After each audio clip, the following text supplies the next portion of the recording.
The kick's power comes from the torque generated by the rotation of the hips. It's the same principle that cracks a whip. Turning the hips just a few degrees forces the foot to travel a much greater distance and creates a lot of speed as it does. The longer the leg and quicker the rotation, the faster the kick. And unlike karate, Muay Thai fighters are also taught to strike with the hard bone of the shin. A Muay Thai kick can generate roughly the same force as a baseball bat, enough to crack a rib or a leg. Basically, it works like a point of a knife. All the force is magnified by being concentrated in a small, hard area. Even if the elbow doesn't deliver a knockout, it will almost always leave a nasty cut and often end the fight. It's not the arms, but the legs that drive our fists. Like a piston, the explosive power of the legs is capable of generating hundreds of pounds of force, all to a very vulnerable area, the soft underside of the opponent's jaw. Like the Hanuman move, the flying knee relies on the explosive power of the legs. But rather than spread the power of our blow over two fists, it concentrates it into the spear point of the knee and combines it with the force of gravity. It's the equivalent of hitting our opponent in the chest with a sledgehammer.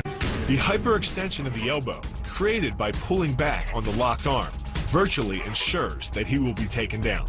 The knee strike to the wrist dislodges the knife and further loads the elbow and shoulder. The technique can easily result in damage to the elbow joint, the tendons of the rotator cuff, or even a broken arm.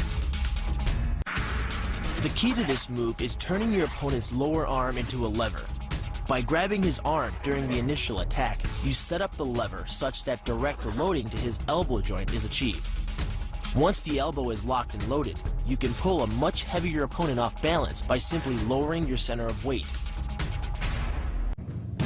With practice, the ninja can hit his intended target from distances as great as 45 feet.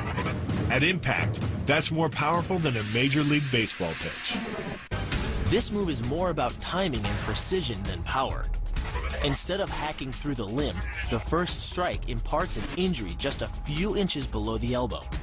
The sword's razor-sharp blade easily slices through the soft tissue of the attacker's arm. This opens up his defense and provides the ninja a clean opportunity to deliver the kill stroke, a powerful shot to the top of his head. The move works by using your opponent's own body weight against him. The first strike can land at speeds greater than 20 miles per hour and can stun your opponent with the same injury-producing energy as dropping a bowling ball from over 11 feet onto his torso. By using his arm as a lever in conjunction with the leg sweep, you drive your opponent to the ground.